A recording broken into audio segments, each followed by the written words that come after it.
When you only film half a book, it feels like you only get half a movie. Dune. So Dune is the latest adaptation by Denis Villeneuve. I want to say first, two of his previous movies I quite like. One of them I love. I like Arrival. It's a pretty good time. And I love Blade Runner 2049. I think that's fantastic. So, yeah, another sci-fi epic by Dennis. Looking forward to it. It's co-written by him, Eric Roth, and John Spates. I don't know how to pronounce that. And it's got, I would say, well, too many writers. So there is that.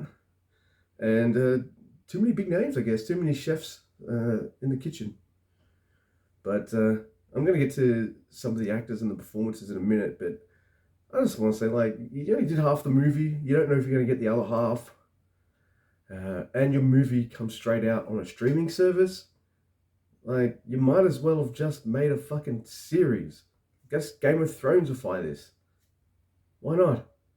Why does this have to be a 2.5 hour movie where it's all set up for something that you might not make? But probably will.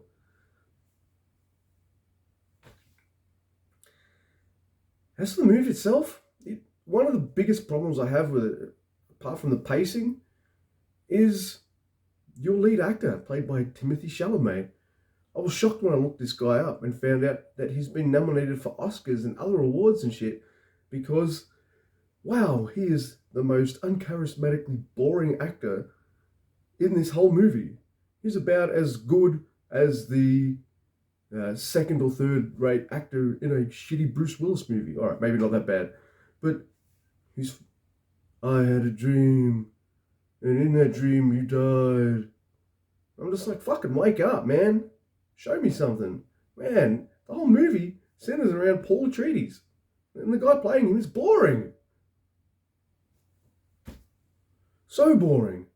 Especially when you got the talents of Rebecca Ferguson, Oscar Isaacs, Josh Brolin, Stellan Skarsgård, Dave Bautista, Zendaya, and so many others, Jason Momoa.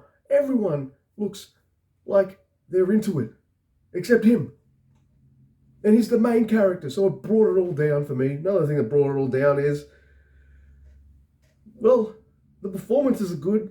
The actors put about as much emotion as they can into the characters they play, probably because they read the books and the source material, so they kind of know how the characters act, or something like that. But I didn't feel many of the characters. I didn't feel like I knew many of them. I didn't feel like there was any depth to many of them. One of them flies for some reason. I don't know. It just felt like it lacked depth. And instead we were just getting like sweeping panoramas and a beautiful scenery and beautiful costumes and beautiful everything. Movie is amazing to look at. Just amazing. But once you get over how good everything looks, the rest of it's kind of shit.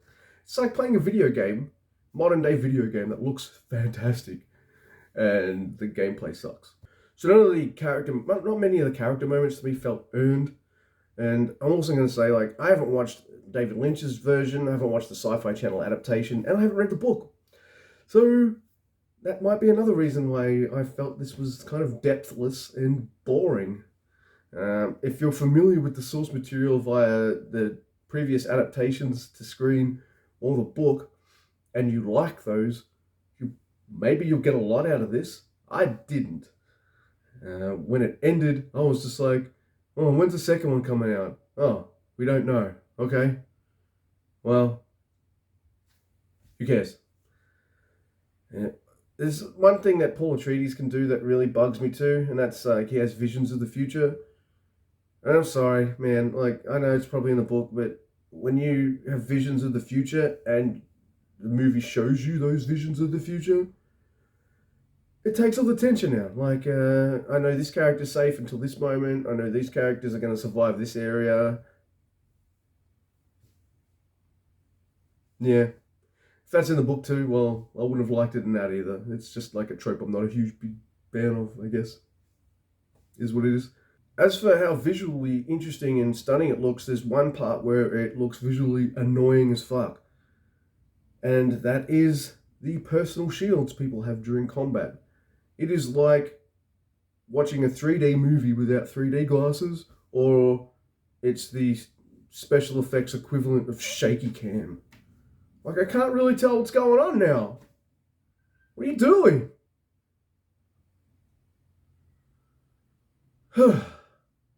No one in the movie really makes an impact, like, except maybe Stellan Skarsgård, because he was just so weird.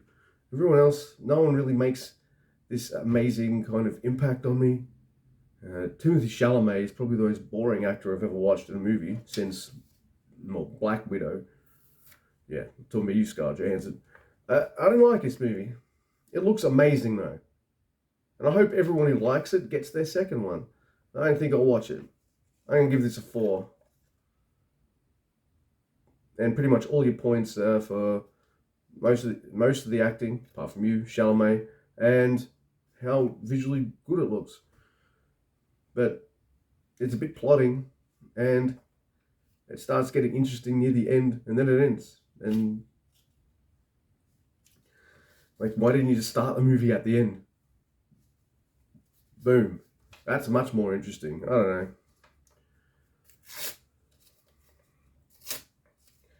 Yeah, I feel like a lot of people are going to like this movie. I'm happy for you. But I think it sucks.